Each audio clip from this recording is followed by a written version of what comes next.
The grand command chamber of the Volante station buzzed with tense conversation.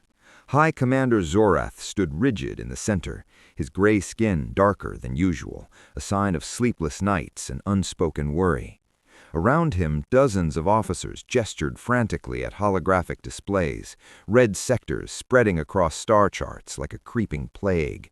The Draven swarm had shattered yet another defensive line. 3 worlds had fallen in the last month alone. Supplies were dwindling, fleets were eroding, and the coalition's morale was slipping fast. Zorath stared at the map, a strange, unfamiliar weight pressing on his chest. Defeat, a feeling he thought impossible, was creeping in.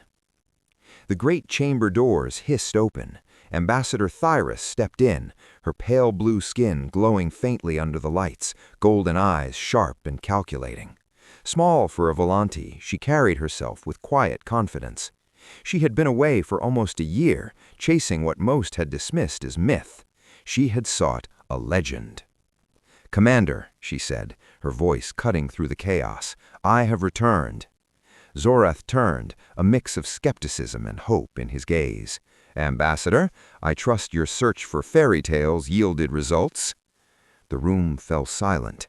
Ancient records spoke of a species from a distant, dangerous world called Earth, a planet where survival was a daily battle, gravity crushed, air poisoned, predators hunted relentlessly, and only the strongest endured.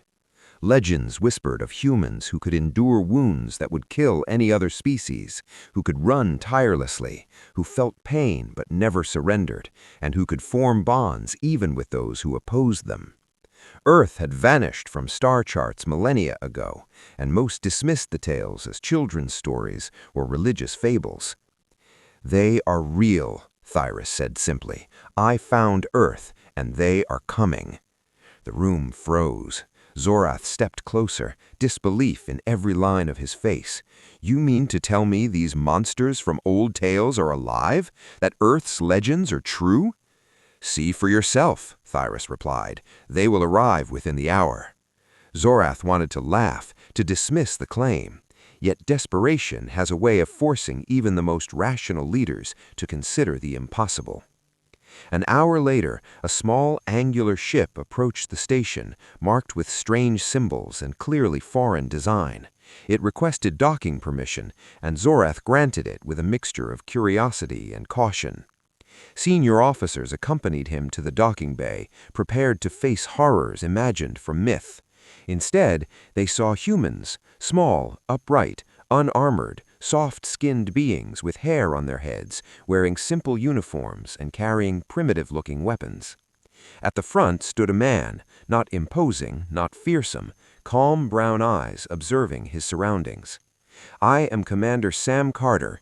On behalf of Earth and the United Human Federation, we are here to help." Zorath stared, incredulous. "You are the legendary humans? The Death World warriors?" Sam smiled faintly.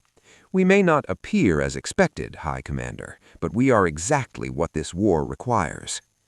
Hours passed as the humans outlined their plan. They had observed the war, knew the coalition's losses, and offered soldiers, tactics, and technology in exchange for trade, star charts, and recognition in galactic society. Zorath remained skeptical. They were too small, too soft, too calm. Real warriors burned with rage and pride. These humans moved with patience.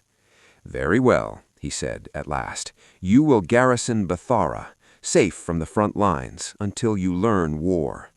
The humans accepted without argument. At Bathara, they adapted quickly. The garrison had been quiet for years, soldiers bored and complacent. The humans rebuilt defenses, set up sensors, and began rigorous training. Lieutenant Kate Morgan studied enemy patterns, Sergeant Danny Vance improved weapons, and Private Ben Torres bonded with Volante soldiers, teaching them resilience and connection. Draven patterns that had evaded analysis for a century suddenly became clear. The humans found strategies hidden in what others assumed was chaos, revealing weaknesses in the hive mind. When the first wave of the Draven arrived, 50,000 strong against 200 humans, the Volante expected defeat. The humans did not. They held the line. Sergeant Vance defended a breach alone for 11 minutes, wounded but unyielding. Ben Torres led squads despite injuries. Kate Morgan identified and struck enemy coordination nodes, disrupting the hive mind. Human ingenuity, endurance, and teamwork transformed a hopeless defense into a triumph. For 3 days, waves crashed against the walls. Humans and Volante held, refusing to retreat. With each attack, the swarm faltered under precise strikes and tactical genius. Humans showed fear but did not yield, inspiring allies and breaking the enemy. Eventually, reinforcements arrived, but the humans had already held the line, turning defenders into attackers. The Draven retreated, the first time anyone could remember. Months passed, and humans became legends. They reclaimed worlds, strengthened coalitions, and shattered myths. Sam Carter rose through ranks not by politics, but by results. Every battle they faced, they endured. Every enemy they overcame. The final battle came at the Draven homeworld. Thousands of ships, unimaginable forces, a hive mind in its last desperate stand. Humans led the assault. Kate Morgan breached the central hive, sacrificing herself to plant explosives that severed the connection of the entire swarm. The Draven fell, broken and leaderless. The war was over. Commander Sam Carter walked among the ruins, exhausted but resolute. Humanity had proven itself, not through brute strength, but through persistence, courage, and unity. Zorath, once doubtful, bowed in respect. The myths had not exaggerated, they had understated. Years later, monuments stood on Vithera, commemorating those who fought and died.